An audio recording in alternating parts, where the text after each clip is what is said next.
If there was a Guinness World Record for how many times someone can blow a golden opportunity, I think AMD and their Radeon graphics division would hold that title. The GPU they have just released was one that I actually had some high hopes for, thinking that after everything we've seen in the past year, they'd seize this opportunity to shake up the market. But I guess AMD is just going to do AMD things. Let's discuss that in this video. Hey, if you enjoy content like this, drop a like, make sure to subscribe, and smash that bell so you never miss another video.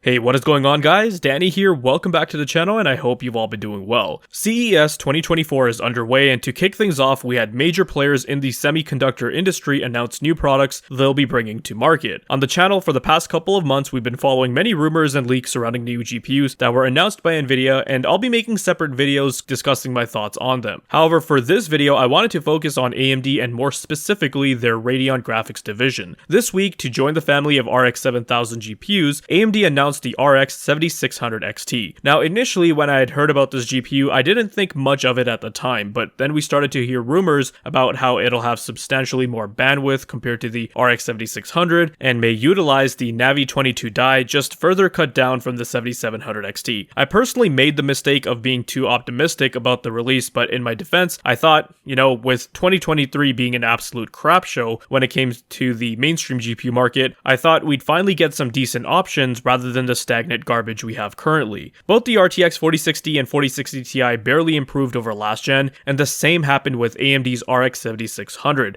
though it wasn't exorbitantly priced. Still, I and many reviewers pointed out that you could find other offerings, whether that was a clearance from last generation or going to the used market to find a better card for comparable amount of money. With the 7600 XT, I was thinking that perhaps we'd see a good option in the low to mid $300 range that would offer substantially better performance than both the 4060 and 4060 Ti. Though what they decided to do instead was repeat the same tactic that Nvidia did for the RTX 4060 Ti 16GB and call it a day. When we take a look at the specs for the 7600 XT, everything about it is the same as the RX 7600 non-XT, except you get double the VRAM and higher clocks with a higher power limit. That's it. I'm not sure why they even called it an XT, because in the past, the XT models have always had an increase in shaders, most often better memory configurations over their non-XT counterparts. Just compare the specs of the 6700 versus the 6700 XT, 6600 versus 6600 XT, you'll see they're different GPUs and cards. That didn't happen with the RX 7600 XT, which is essentially an overclocked RX 7600 with another 8GB of VRAM slapped on it. It's quite a low effort attempt from AMD, but at this point, I'm not really surprised they would do this, as they're content with being second fiddle to Nvidia rather than do something that makes them stand out in a competitive manner. If you just look at their marketing slides, you'll see that another note they have taken out of Nvidia's book here is that they're showcasing benchmarks with upscaling and in some cases frame generation enabled. Furthermore, you can see how they show benchmarks in some titles with AMD's fluid motion frames. Now, if you recall, AMD's fluid motion frames is also a frame gen tech, but unlike FSR 3, it can basically work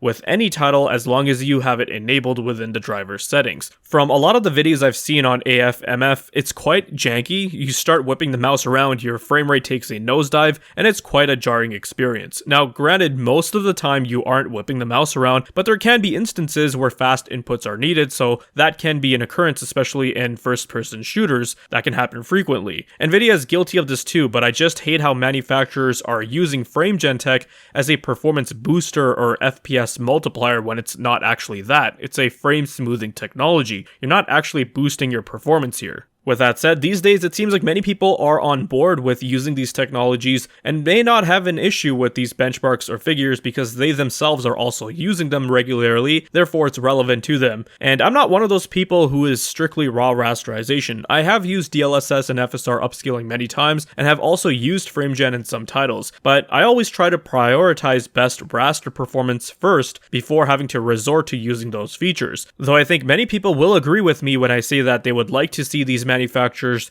showcase the raw performance of these GPUs like we used to get, rather than sugarcoat it with gimmicks and fake performance numbers through frame generation, because then it actually overshadows the real performance of this card. They aren't hiding it because the figures are there, but you can see how it makes the card look faster than it actually is, and what that does hide is the fact that you're getting less hardware for your money. Along with that, I think frame generation, DLSS, upscaling, all of this is gonna start to really kill gaming optimization. Devs are just gonna hide behind it, enable it by default, and tell you that the card that you just bought that's worth several hundreds of dollars, too bad if you can't get 60 FPS using raw rasterization. Doesn't matter, you're supposed to be using FSR or fluid motion frames anyways. It's absolutely ridiculous if you ask me. With these kinds of benchmarks, they're really trying to convince the consumer that you can get triple-digit performance easily, and it looks like a lot of people are actually falling for it. So when we see the review embargo lift, you will basically be seeing a repeat of the 4060 Ti 16GB. If you recall, there were barely any titles where the 16GB model was substantially faster than the 8GB version. This is because 16GB of VRAM is essentially useless on cards like these apart from other use cases like video editing or some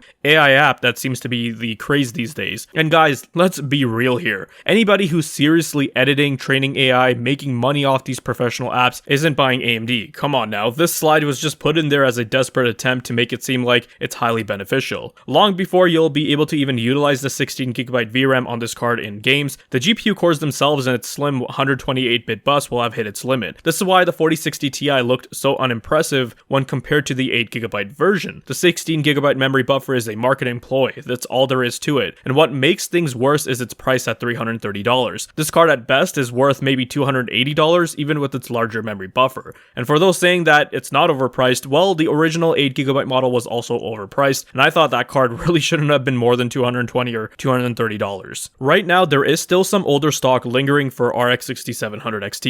Sure, you sacrifice 4GB of VRAM, but as I just explained, that's a negligible loss. But in terms of raw rasterization performance, you'll get around 15 to 20% better performance, and you can still continue to use features like FSR upscaling and frame gen. I think that fluid motion frames is currently limited to the 7000 series, but it's janky as hell, so no real loss there. At around the same price, it's a no-brainer to me. Who knows, this could be a strategy to sell off the remaining inventory of 6700 XTs. Now, the other angle I was looking at this with, and I was thinking about this too for a while, was how this could have been deliberately set up by AMD to move more RX 7700 XTs. I was looking at prices on Newegg and saw you can purchase an RX 7700 XT for around $430, so $100 more or 30% more than the RX 7600 XT, but you're looking at around 45 to 50% better performance, and considering the fact that prices on the 7800 XTs have gone up for most models, then the 7700 XT doesn't look as bad as it did when it had launched. I mean, compared to the 4060 Ti's, it's a much better buy as well. So it's pretty intriguing to see how the 7700 XT's value proposition has gone up considerably, and like I said, this could have been deliberate. Other than that, this is a card that I think AMD shouldn't have even bothered with at this point. It's like they didn't learn anything from their previous mistake, where they release a product,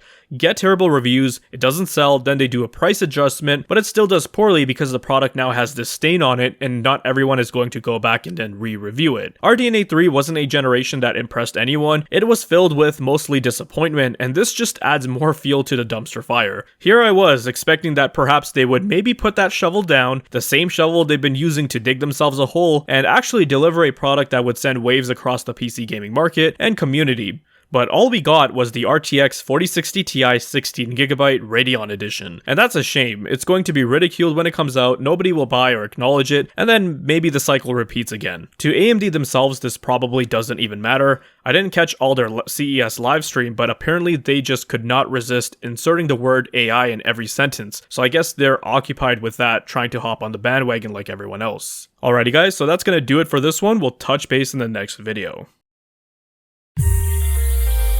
If you guys found this video to be informative and entertaining, then leave a like. Let me know your thoughts and comments down below. Be sure to check out the video description for cool links and ways to support the channel, such as using my Amazon affiliate link. And if you're interested in seeing more content like this, then consider subscribing, I'd greatly appreciate it.